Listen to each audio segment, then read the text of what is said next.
এবার বাংলাদেশকে ভয় পাচ্ছে ভারত। তিন ফ্রন্টে নয়াদিল্লি জন্ম দিয়েছে নতুন শত্রুর। একদিকে চীন, অন্যদিকে পাকিস্তান, এবার বাংলাদেশ। সামরিক শক্তিধর চীন পাকিস্তানের ভয়ে ভারত এতদিন ছিল অনেকটাই সতর্ক। এবার নতুন ফ্রন্টে বাংলাদেশ। কাশ্মীরের সাম্প্রতিক হামলার পর নিজের গুরুত্বপূর্ণ তিন প্রতিবেশীকে ঠেকাতে মোদী সরকার হাতে নিয়েছে নতুন পরিকল্পনা। কিন্তু তাতেও উদ্বেগ কমছে না ভারতের। কয়েক মাস আগেও বাংলাদেশ সীমান্তে লম্ফঝম্ফ করত বিএসএফ, কিন্তু সময় বদলেছে। এখন চুন থেকে পান খসলেই তার পাল্টা জবাব দিচ্ছে বিজিবি। কাশ্মীর নিয়ে পাকিস্তানের সঙ্গে সাম্প্রতিক উত্তেজনার মধ্যেই বাংলাদেশিদের প্রতিরোধের মুখে পড়ায় চাপে রয়েছে ভারত। তাই পাকিস্তানের পাশাপাশি বাংলাদেশের সঙ্গে থাকা সীমান্তেরও সুরক্ষা জোরদার করতে চায় মোদী সরকার।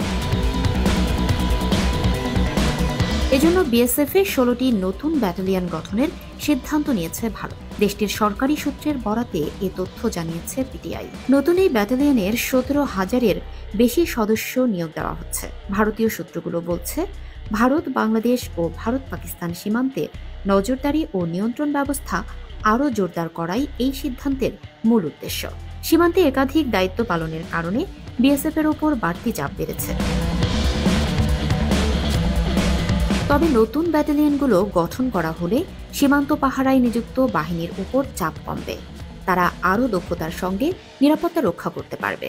এছাড়া ভারত সরকার দুটি নতুন সেক্টরাল হেডকোয়ার্টার স্থাপনেরও সিদ্ধান্ত নিয়েছে। একটি জম্মুতে, যা পাকিস্তান সীমান্তে নজরদারির কেন্দ্র হিসেবে কাজ করবে। অপরটি মিজোরামে, যা বাংলাদেশ সীমান্ত ঘিরে গোয়েন্দা তথ্য সংগ্রহ ও বিশ্লেষণে গুরুত্ব দেবে। এই অফিসগুলোর মাধ্যমে সাইবার গোয়েন্দা কার্যক্রম, সীমান্তবর্তী গ্রামগুলোর ওপর নজরদারি, ড্রোন চিহ্নিতকরণ ও মাদক পাচার রোধে বিশেষ অভিযান পরিচালনা করা হবে বলেও জানা গেছে।